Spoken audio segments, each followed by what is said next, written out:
Hello and welcome to Undivided. Thank you for being here. Thank you for your commitment to giving common sense a comeback. I hope you all had a wonderful 4th of July.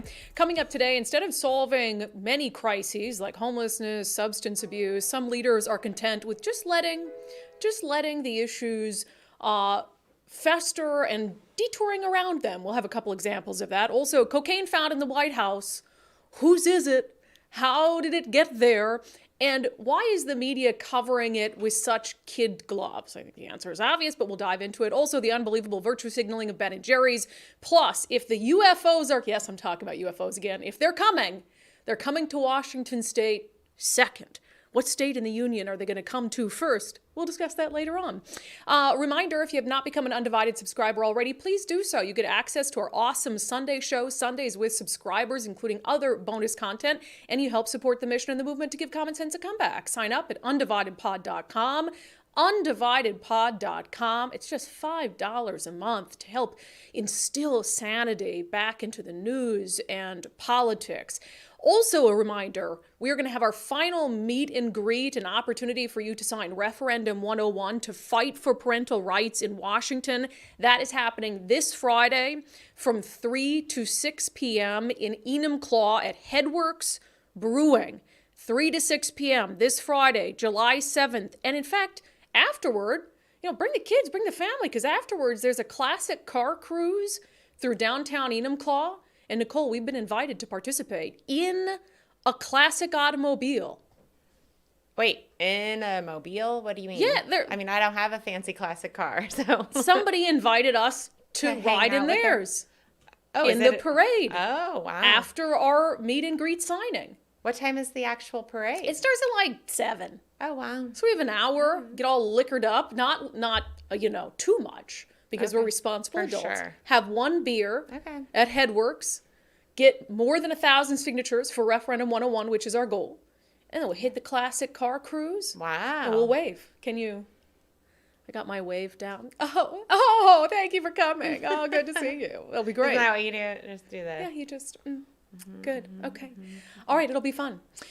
Okay, so cool. Speaking of upcoming events, obviously our meet and greet is the premier event happening across the entire state of Washington in the next month at least. However, there is a lesser known event happening, and that is the MLB All-Star Game, which will be gearing up here in a couple days in Seattle. We've been talking about it because I have some genuine fears about the public safety situation in downtown Seattle, about the drug crisis in downtown Seattle, and just the all-around visitability of Seattle right now, and whether this is the time for the eyes of the world to be on us.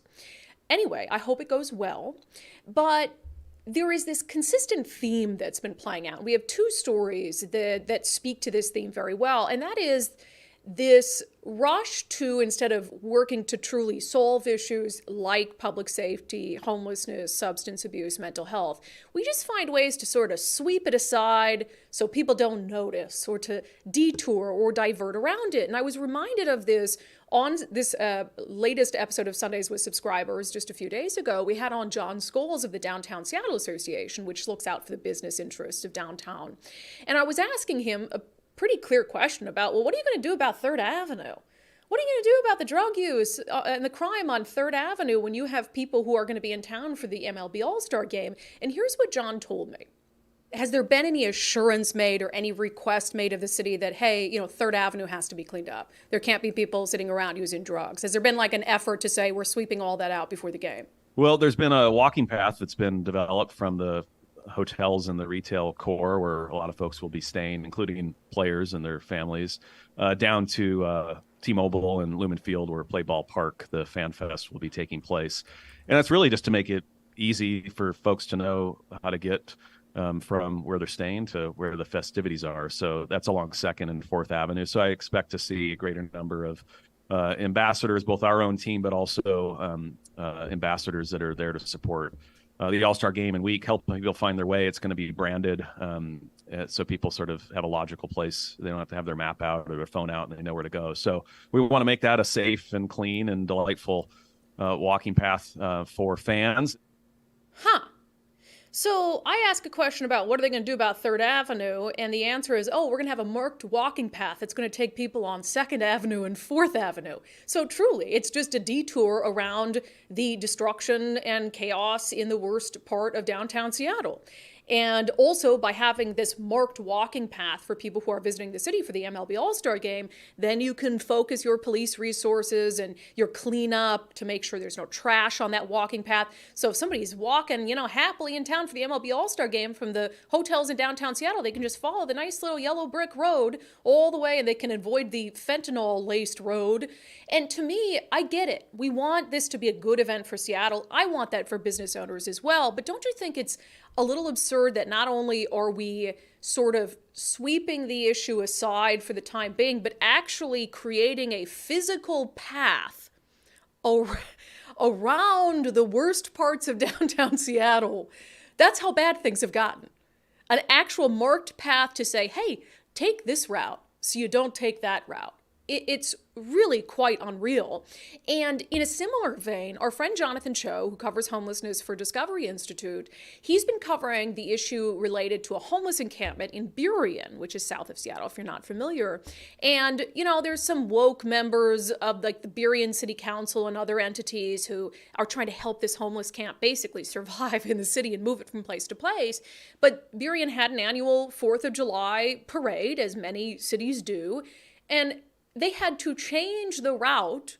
Well, they didn't have to. They decided to change the route of the 4th of July parade so it did not go past a homeless encampment that's been causing a bunch of issues in the heart of the city. Here's the story that Jonathan Cho did.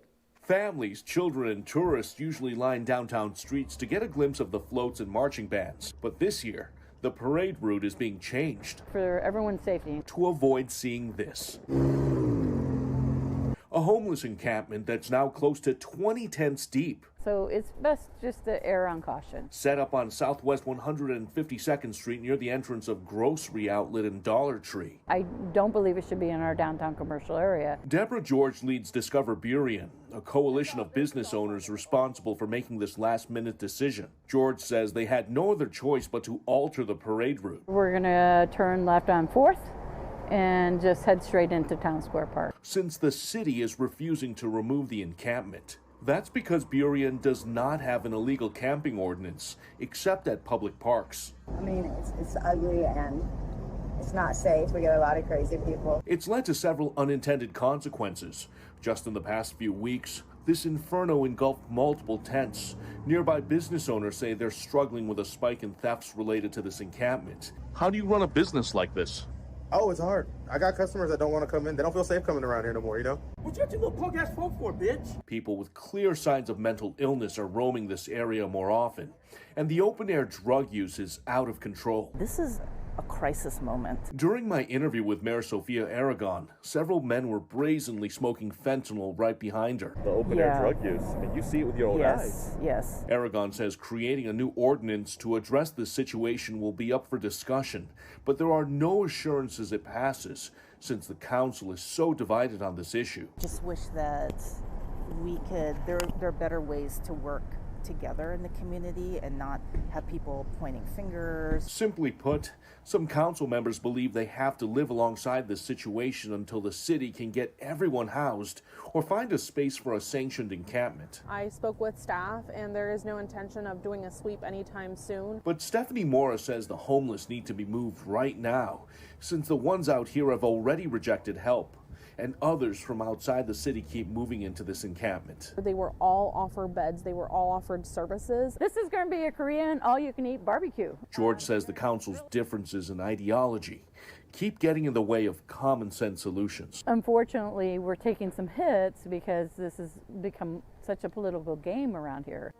Yeah, that's from our friend Jonathan Cho. You can watch his work at fixhomelessness.org. Follow him on Twitter at Cho Show. But look, this is ridiculous. I don't blame the businesses. I don't blame the businesses in downtown Seattle who are like, hey, can you create a walking path for people to follow that goes around the people dying on the sidewalks of overdoses? I don't blame the businesses in Burien for saying, hey, we're having this parade and there's going to be kids there, so let's alter the route so it goes around and away from the homeless encampment where there's open air drug use and there's people in the throes of a mental health crisis. I don't blame the businesses. But at some point we have to wake up and realize that diversions, detours, they are a distraction from the problem. And what we should all be shooting for, what we should all be pushing for, is a Seattle, is a Burien, is a King County, is a Washington State where you don't have to create detours, where you can have the dang 4th of July parade wherever you want it, not be worried about the safety of children, where people can come to what used to be a beautiful, gorgeous city to go to the MLB All-Star game with their kids and not have to follow a little path that's been set there by the city so that they can be safe. At some point, there has to be a give where we realize that's not normal, that's not healthy, that's not what happens in a world-class city or a world-class state, and we've got to do something about it. And the only way to do something about it is at the ballot. The only way to do something about it is at the ballot. Okay, speaking of the ballot, you remember in 2020 when Joe Biden said he was going to restore, what did he say? Civility, decency to the White House. Well, I'm sure you heard, that wasn't a snort, by the way. That was a different kind of bodily noise. I just wanted you to know.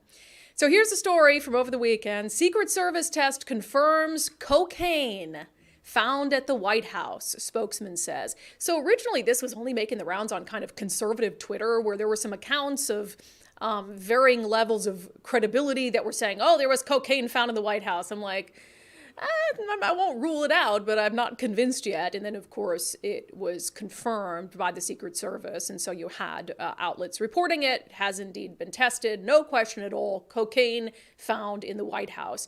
Meghan McCain had the most accurate, truthful tweet about this whole endeavor and the media coverage of it. Here it is from Meghan McCain. No Republican president could have someone pose topless on the White House lawn. Remember the trans person who took their top off and jiggled their boobies. So let me read that again. No Republican president could have someone pose topless at the White House lawn at an official event followed by cocaine being found in the White House and not have the media just go absolutely batshit insane. 100%.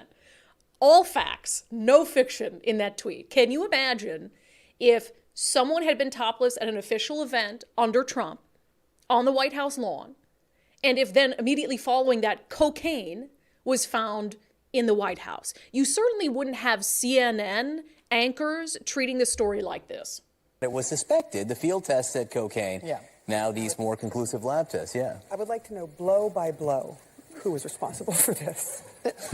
Too soon. There's no too soon. No, too soon. No one was injured, as far as we know. And it's an illicit drug at the White House. Why can't you actually have a bit of fun with it? I don't believe in fun. No, he doesn't. Blow by blow. No one was injured. No one was injured that we know of. It's an illicit drug at the White House. Why can't we have a little bit of fun with it? Sure, you can have a little bit of fun with it, but you wouldn't have had any fun with it if it happened under President Trump. And I don't think it's something to have fun about. But the issue here is consistency. Is how would you cover it for one president versus another president? There's no doubt in my mind that if CNN had laughed it off, if it happened in the Trump White House, their anchors would be back on the air today profusely apologizing. And I will give credit to a few mainstream anchors who treated the situation with the seriousness that it deserved. Here's Andrea Mitchell. This is so unusual. You and I have covered the White House for years. I can't even fathom anything like this having been found before in the West Wing, and I go back to the 70s at the White House. So this is pretty wild. Yeah. And the reporter who she's talking to there, and this was also a theme, MSNBC, CNN, where they were almost creating excuses in their minds as to the least nefarious way that cocaine could have found its way into the White House. They weren't jumping to the worst possible scenarios, which we'll get to in a moment. They were thinking, what are the most convenient reasons that can distance this situation from President Biden or, let's say, President Biden's family members? Here's that reporter. This was found, we understand, in a highly trafficked common area of the West Wing. It's an area where individuals, especially visitors, individuals who may be coming for instance, a private tour, might have been asked to leave some of their personal belongings before heading into more sensitive areas of the West Wing, which of course includes the president's, the vice president's office, some of the most senior officials' offices, as well as the press team. Yeah, and look, I don't mind that nuance. I don't mind the nuance that he brought to that reporting to help those of us who've never been in these areas of the White House understand who has access to those areas. The fact that, yes, it could be someone who came in for a private tour. It could be a member of the press. It could be members of the administration. I don't mind the nuance. I question whether that level of nuance would have been used if it happened not only under a Republican president like former President Donald Trump, but if it happened under a Republican president who had a son who has had very high-profile instances of substance abuse, including pictures, videos of substance abuse, and a documented history of cocaine use. For the record, I'm not convinced. I don't immediately go to, oh, it's Hunter Biden's cocaine. I don't immediately rule it out.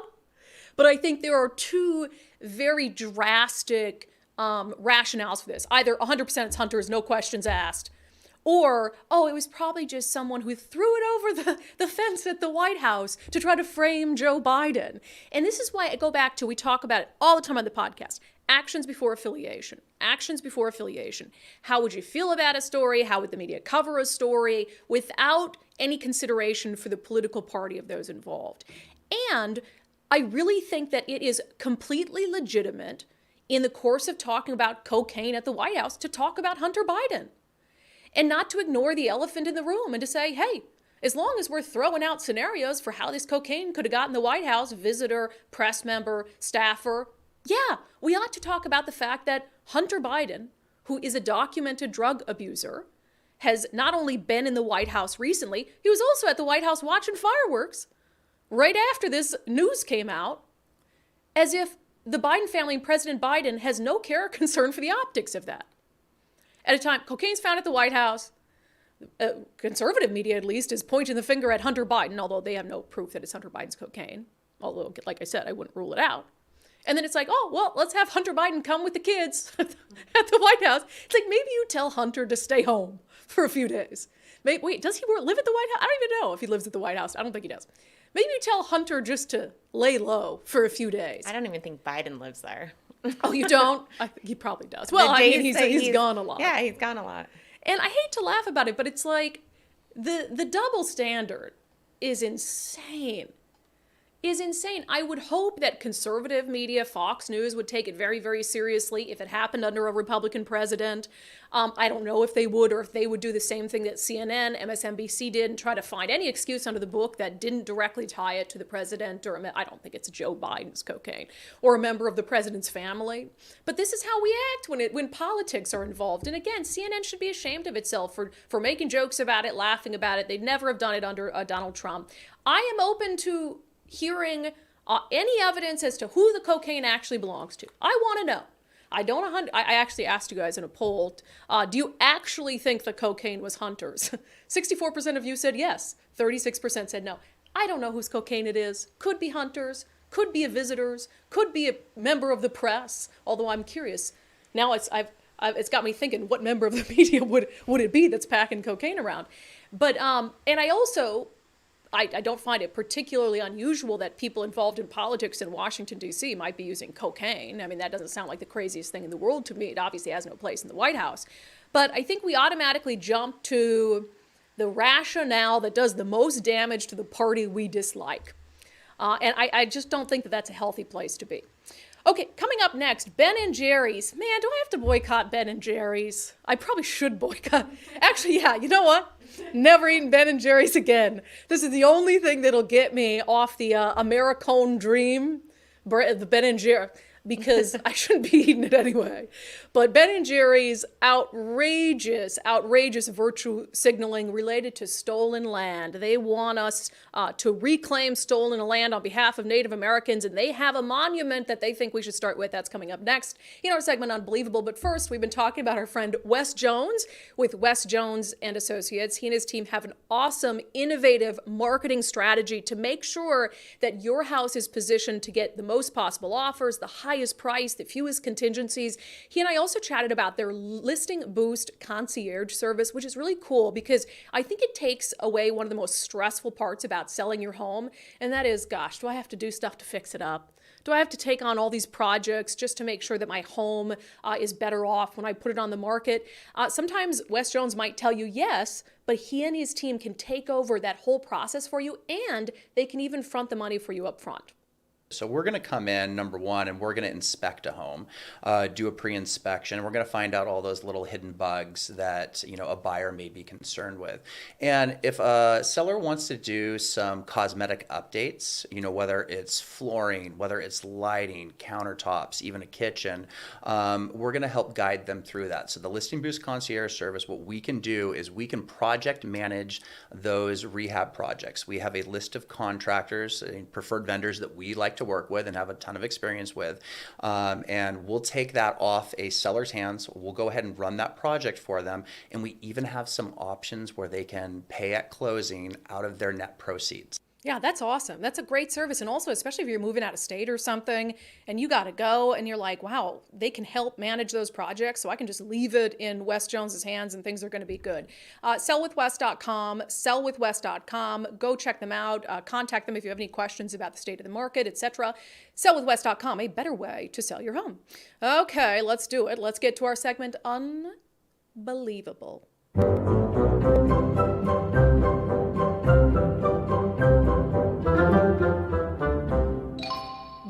Ben and Jerry's. Oh, I mean, to say I haven't eaten a pint of fish food here and there, of Americone Dream, those are just some of my favorite flavors of a pint of Ben and Jerry's. Half baked. But now no more. No more. I'm going to go straight Bud Light with Ben and Jerry's because their virtue signaling has just gotten out of control. One of my least favorite virtue signals is the stolen land stuff. One of my least favorite. You know, when they've got kids taking stolen land, reciting stolen land pledges in school, before Seattle City Council meetings when they start by acknowledging, oh, we're on stolen land. I say the same thing every time. Give it back. Then give it back. If you want a virtue signal and say, we're on stolen land, then give it back. Give back whatever property you might own. The city of Seattle could give back whatever city it owns. It could turn over Seattle City Hall to whatever native tribe it wants to. But of course, they're never going to give it back. They just want a virtue signal. They don't actually want to do anything about it. But Ben and Jerry's does. It's not just about saying we're on stolen land. We're making ice cream on stolen land, you know. They really want you to take action, to return some of that land to Native Americans. So this is the tweet from Ben and Jerry's, the 4th of July. It's high time, this 4th of July, it's high time we recognize that the U.S. exists on stolen indigenous land and commit to returning it. Learn more and take action now. And they put a little link there. And so I'm thinking, wow, they're going to give up all of their property, all of the ice cream shops that they've got. They're going to turn over proceeds from the sale of their fish food and their, what was yours, Nicole? Half-baked. Half-baked. They're going to turn that over to the indigenous people of this country, to Native Americans. They're going to give away the land where their factory is. I was like, wow, I'm really impressed. Except that's not what they want to do, of course. Ben and Jerry's has an idea for the first land that they want to help give back to Native Americans, and it happens to be Mount Rushmore. They say the U.S. was founded on stolen indigenous land. This July 4th, let's commit to returning it. And it says, the 4th of July. Who doesn't love a good parade, some tasty barbecue, and a stirring fireworks display? The only problem with all that, though, is that it can distract from an essential truth about this nation's birth. The U.S. was founded on stolen indigenous land. This year, let's commit to returning it. Here's why we need to start with Mount Rushmore. First of all, what are they going to do with Mount Rushmore if they get it back? Are they going to... blow it up? Blow it up? What do you do with the thing, right? Mm-hmm. It's got presidents on there that I imagine they don't particularly like because... And look, we did take the land from Native Americans. Right. I'm not denying that we took the land from Native Americans. We did, and I'm not defending the atrocities committed against Native Americans. The people who came to this country did what many other conquerors have done, and they took the land by force. not going to deny any of that. But the idea that an ice cream company thinks that we ought to start by giving back stolen land, except none of the land that they own, none of the property that they own. Or but, actually usable land. Or actually usable land. That we're going to give back Mount Rushmore to the Native Americans, which is engraved with heads of American presidents, is virtue signaling at its finest. And it's absolutely unbelievable. Now, again, if they put their money where their mouth is and they said, we're going to start with all of our proceeds and profits and any land that we own, we're going to give it back to the Native Americans. Then they wanted to go after Mount Rushmore. Fine. I'd be like, wow, good for you. You're really, really doing, you're practicing what you preach. But of course, no one who actually, I would like to find one story, Nicole. Okay. One story of someone who actually returned their personal land to Native Americans. There's got to be one, right?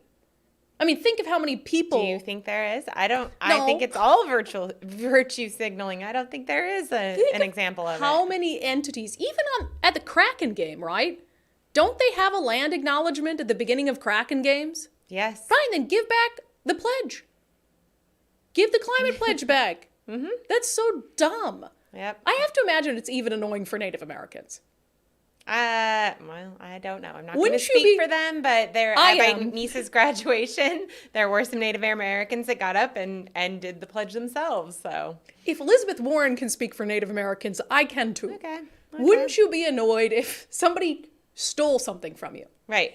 Like if I stole something from you. Mentioned it. I stole your cat. Yeah. And I kept saying publicly. acknowledging that this is Nicole's cat. I stole it. I stole this cat.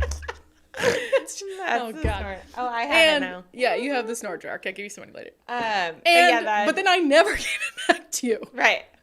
But I kept being sanctimonious and telling people, I want to acknowledge that I thieved, is that a word?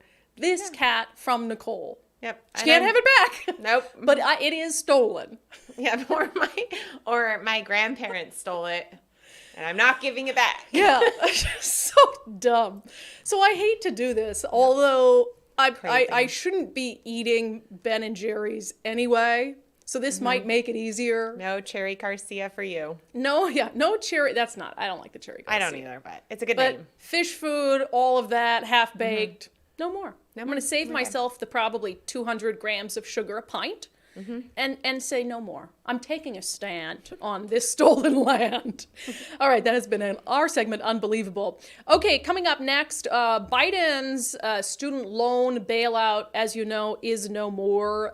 SCOTUS had a bunch of rulings. We talked about a few of them earlier this week. We're going to dive into that one. However, he wants you to know that there's another element of that program that still very much exists, and he's going to tell you exactly where you can go to learn more about it. But first, we've been talking about our friends at First Mark Insurance, and I was reminded of this last week when we heard from a woman who said she took the First Mark Challenge. She's saving $100 a month.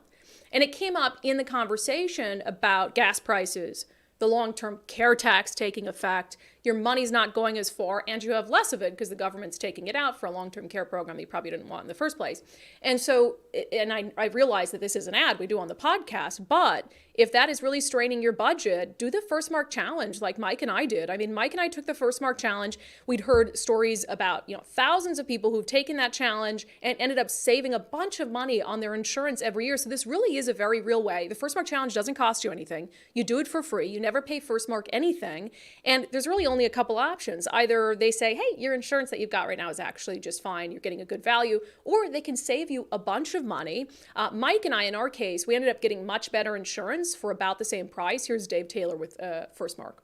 So the risk is if you get in an auto accident and you don't have enough coverage, and let me clarify, you get in an auto accident that's your fault and you don't have enough coverage, then they can come after you personally for any additional amounts over and above your coverage limit. And that means things like your retirement plan, or come after your equity in your home, or garnish your wages. So it's a big thing. And like with you and Mike, I just think most people haven't had someone take the time to explain it to them in terms they can understand, and show them the how inexpensive it is to actually get the correct coverage. Yeah, and you could get better coverage for less money as well. That has happened. I've heard those stories from people who've taken the First Mark Challenge, become members of the First Mark family. So I say this in all seriousness. If the strain of gas prices is really hurting your budget, the long-term care tax, which is taking 58 cents out of every $100 you make out of your paycheck, the First Mark Challenge is a great opportunity to see if you can save money on your home insurance, on your car insurance, on both.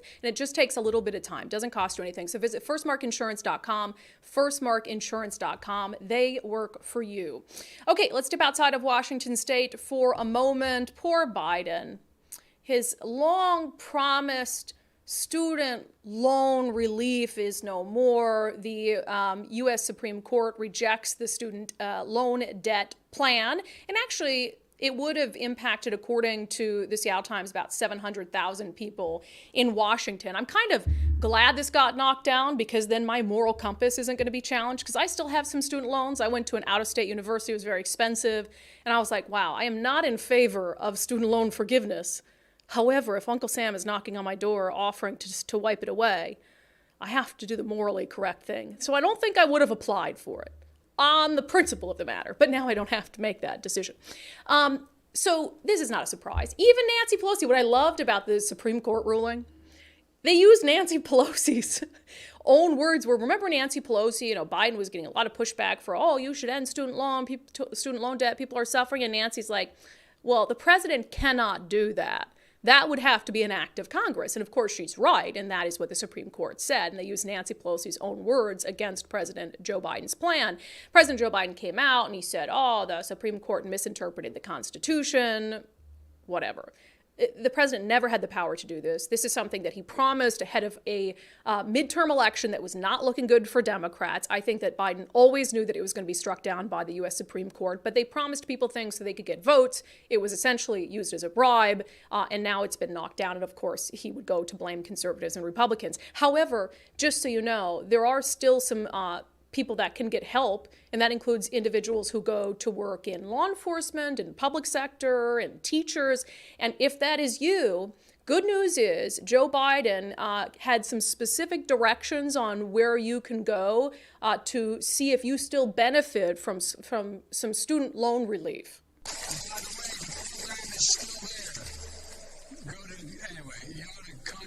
To make sure you know exactly how to qualify. Yeah, go to, I don't know the website. Just contact us. Just send a letter, 1600 Pennsylvania Avenue. Just knock on the door. Don't bring cocaine. Just go anyway. Just knock on the door. Contact us. Just give them a phone call. Nicole, you fit a UFO story in today. Thank you. Yeah. I love the UFO stories. I'm just, half of Seattle already thinks I'm an unhinged lunatic anyway, and so you're all going to be wrong about that when the UFOs come, which I'm ready for it. There was an interesting article that talked about the rankings state by state for UFO sightings. Where do you guys think Washington is? Well, now Nicole ruined it. Yeah, good job, Nicole. From mynorthwest.com, data shows Washington State number 2 with most UFO sightings. What do you guys think is number 1? See, if I didn't already know, I would say Alaska.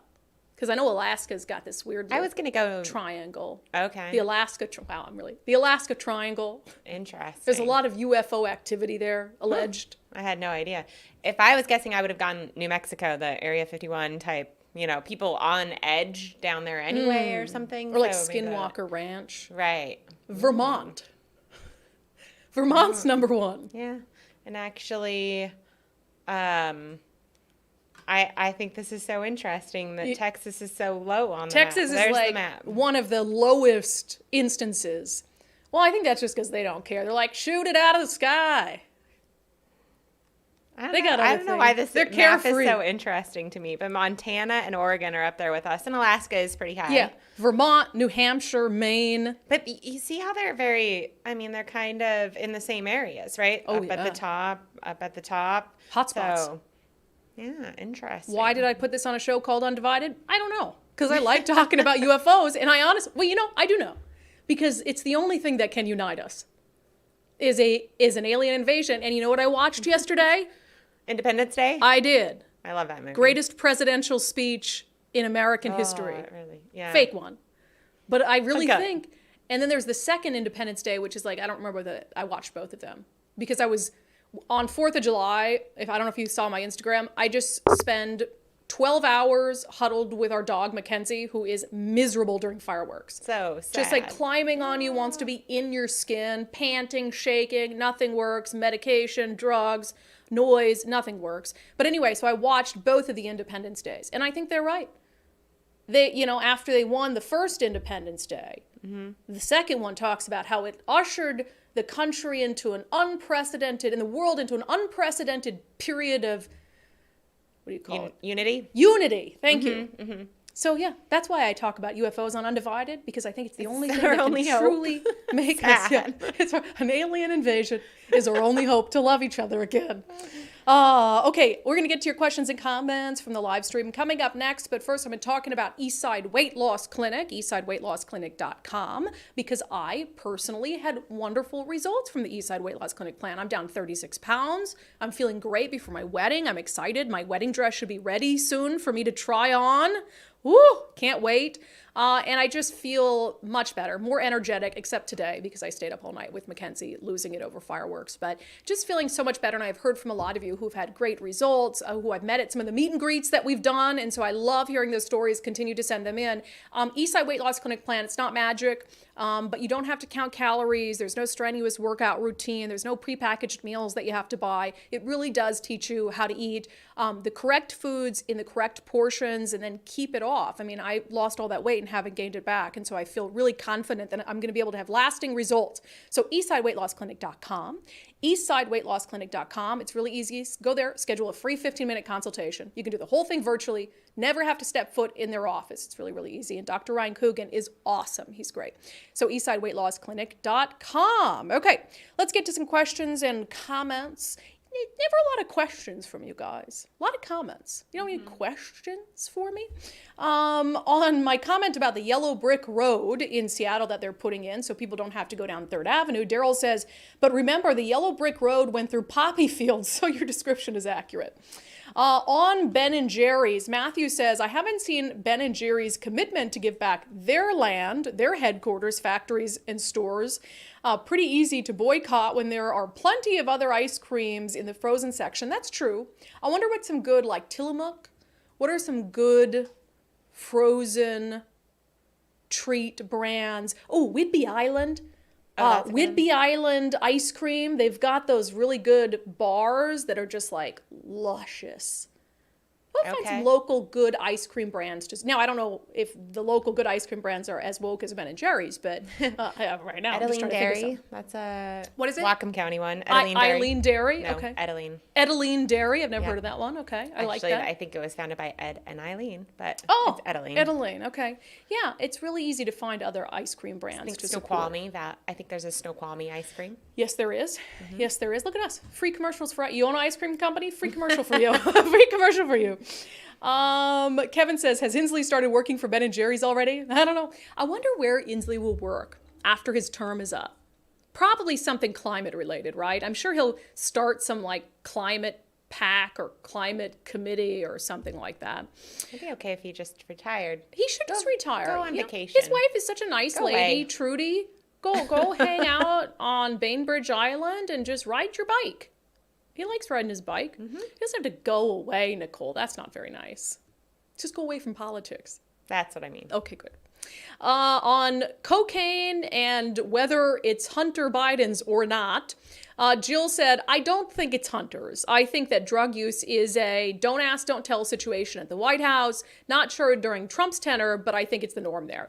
Yeah, and I'm not saying no one in Trump's inner circle or orbit has ever done cocaine, ever, but they didn't get caught bringing it into the White House if they had it there. And I just think that we ought to have and expect some consistent, intellectually honest coverage from the media. Is that so much? Is that really so much to ask? Tiffany said it's definitely Hunter's. I guess we'll find out, right? Matthew said, Eric Clapton responded to Meghan McCain's tweet about cocaine at the White House. She don't lie. She don't lie. Is that a song? From guess Eric Clapton? It must be. I don't know how to sing it, or I'd sing it for you. Just said, I don't care about this crap. What are they distracting us from? That's a good point, too. Although you think they could find a better distraction than cocaine at the White House because it makes them look bad, but Charlie writes, I think the cocaine was Joe's. He meant to take it with him, but forgot where he left it. Highly doubt the cocaine is Joe Biden's. I'm not sure that he would be able to survive a bump of cocaine in his state. I know that's not very nice, but I highly doubt it. Okay, more on ice cream. Oh, more ice cream brands. Mugshot ESP, sorry. ESP. Oh yeah, because that's Daniel. He's got a weird YouTube handle. Daniel says Lopez Island has an ice cream brand. Lopez Island. Aaron says Olympic Mountain ice cream. Oh my gosh, was that in his comment? Yes. Olympic Mountain ice cream. OMG. Oh my gosh, it must be good. Okay. See, we don't need Ben and Jerry's. Duffy says, hey, Haagen-Dazs and 7-Eleven. Well, yeah. We were trying to promote We're local. trying to promote local. We're giving free commercials to local ice cream companies to blast Ben and Jerry's, even though it's so delicious. Really quick, Shauna has a question for you. Oh, okay.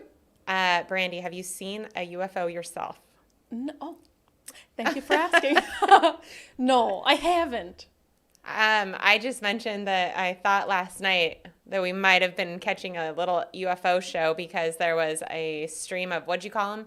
I'm pretty sure it's Starlink. Yeah, the Starlink satellites going by. Yeah. That is really crazy. And it was right above all of the fireworks. I'm like, I think we're being taken over by UFOs. Fingers crossed. It was about, there was probably 15, 20. Yeah, because that happens every once in a while where they're right in a row and it looks really weird. But I'm pretty sure it's Starlink. Now, I can't confirm in that exact instance, but what you described sounds like Starlink. And this show has turned into a show about UFOs. We're giving George Norrie a run for his money.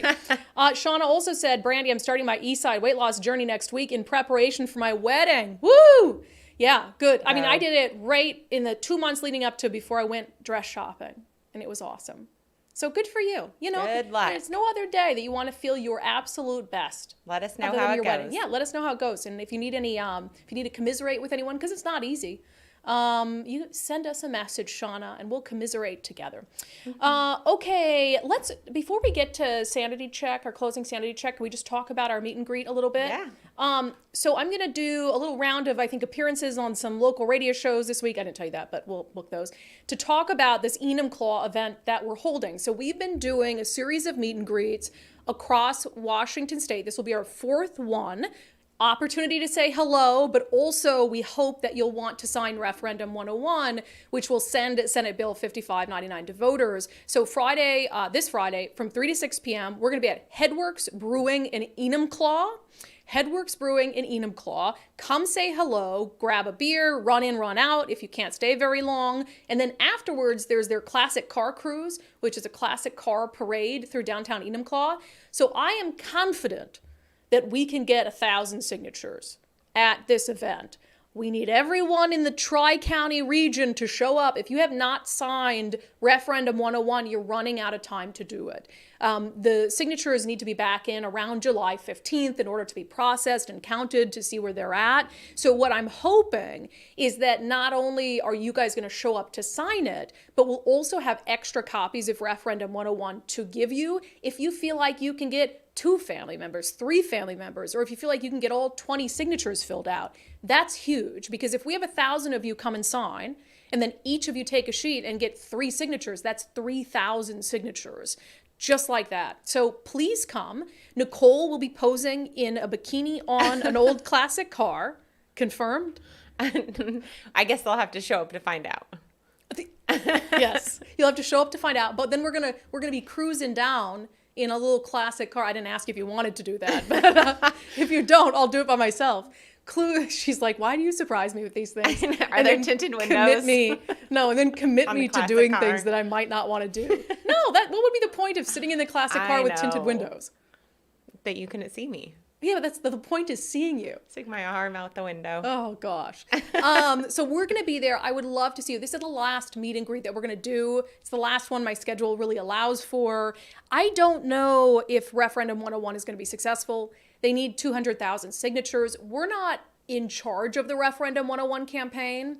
It's being run by a woman named Dawn Land. And so all we are basically volunteers who just want to restore sanity to the state and restore parental rights to parents before things get even worse. I'm hopeful we'll get enough signatures. And then I think the real work begins of trying to combat what will be a massive disinformation campaign from Democrats who support that Senate bill, who will tell everyone and try to convince everyone that if you vote to repeal it, you're a transphobe. If you vote to repeal it, you hate trans kids. And that's not what this is about. So as hard as it's going to be to reach that 200,000 signature threshold by mid-July, it's going to be even harder to combat the disinformation and the gaslighting that will follow in the lead up to Senate Bill 5599 being decided by voters in November, which is what we all hope for. So there's a lot of work ahead. The least you can do, yes, I'm going to shame you a little bit, is show up to a brewery on a Friday. We're really asking a lot of people, Nicole. We're really asking a lot of you. Come to a brewery and hang out with us on Friday, and then just put pen to paper.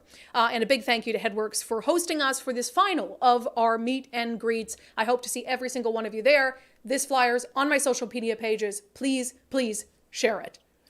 I just have to read one comment really quick. Oh, okay, go ahead. Because we're getting mass shamed for not knowing the lyrics to the Eric Clapton song, Cocaine. Okay. Oh, cocaine. And then he says the lie line. Hold on. Anyway, people are eye rolling at us. Oh my God. Wait, where did that comment go? Cocaine. She don't lie. She don't lie. I know the song Cocaine. Yeah. I know the song, but I don't know the song well enough to pull that out of it. Listen, guys, I can't make myself older. I am who I am. Although some of you thought I was 63 when my birthday was on Sunday, which is 35, okay? 35. Anyway. Last time I tell people I'm older than I actually am. That really backfired on me. Okay, let's get to our closing sanity check, shall we? I haven't done that yet. No. My computer's freaking out. Hold on. Anytime, Nicole. I cannot do my sanity check. My computer's freaking out a little bit. There it goes. Thank you. So we are expecting Dave Reichert to announce his gubernatorial bid at any time. Could come as early as tomorrow. So we're going to be monitoring that, of course. If it happens tomorrow, we'll be talking about it on the podcast. We will work to get him in ASAP after he makes that announcement. When he does, I've said it's going to become a two-person race, I think, fairly quickly. Now, what that means for other candidates in the race, I don't know. I'm not telling anyone to drop out. I just think money is going to dry up for some of the more moderate candidates who have entered the race on the Democratic side, and certainly for the other Republican candidates. But as it becomes a two-person race, then we're in full campaign season. And I just want to remind everyone not to lose their sanity in 2023 over the 2024 election. It is ridiculous, the place that we've gotten to, where we've got 2-year election cycles, 18-month election cycles. I even think a 1-year election cycle is a little bit absurd. But we saw, for instance, with Bob Ferguson, the day that a fellow Democrat launched a challenge to his gubernatorial run, he was out with attack ads. The same exact day, and we're going to see that in earnest. Now, Dave Reichert, I will not be intellectually dishonest with you guys. I would like to see Dave Reichert run. I'm glad that he's running. I think he has a chance to win. But when you have someone like Dave Reichert, who could be the best hope Republicans have had of winning the governor's office in 40 years, I want you to think about for a second how vicious the attack ads are going to be, how swift the attack ads are going to be, how stiff the spending is going to be against Dave Reichert to prevent that from happening. And I'm not saying Republicans aren't going to give it right back to Bob Ferguson. I'm sure there will be some very colorful PAC ads against Attorney General Bob Ferguson. But I think we all just have to keep our wits about us, remind ourselves that what we're seeing on TV, the flyers that we're getting probably aren't in touch with reality. In fact, I always tell people the thing you can do to maintain your sanity in an election cycle is you take those flyers out of your mailbox, throw them in the recycling. Out of your mailbox, throw them in the recycling. Don't even read the things. Because I'll tell you, there are very few flyers I have seen in 15 years or so covering politics that haven't been in some way dishonest, in some way deceitful. And so I think it's people who I think watch and listen to this show are independent thinkers. And so I know when you see an ad, when you read an ad, you're always thinking, is this honest? Are they gaslighting me? Even if it's a candidate that you like or dislike. The challenge is, I think, to remind all of our friends, all of our family, to talk them through ads they might be seeing, things they might be hearing about political candidates, and to really try to get everyone in that mindset of looking at every dollar spent, every ad with an independent mind. Because I think if this race is run on the merits and on what both candidates can do to improve our state, I think Dave Reichert can truly win. And I think at this moment, that would be the best thing for Washington State. So keep your wits about you. Keep your sanity intact. Be engaged in the election cycle as much as you want, but don't let it steal your happiness for the next year and a half. This is going to be a long and vicious cycle, not only at the state level, but also at the federal level. So protect your sanity, okay? Because no one else will. And that has been our sanity check for today and today's episode of Undivided. Thank you for being here. Thank you for your commitment to giving common sense a comeback. Again, join us in Enumclaw on Friday from 3 to 6 p.m. For our fourth and final meet and greet. Come sign Referendum 101. Tell all your friends to do it as well. If you've not become a subscriber to the show already, please sign up. It's just $5 a month. We could really use the support to continue to do this full time. undividedpod.com, undividedpod.com. We'll see you back on the live show tomorrow.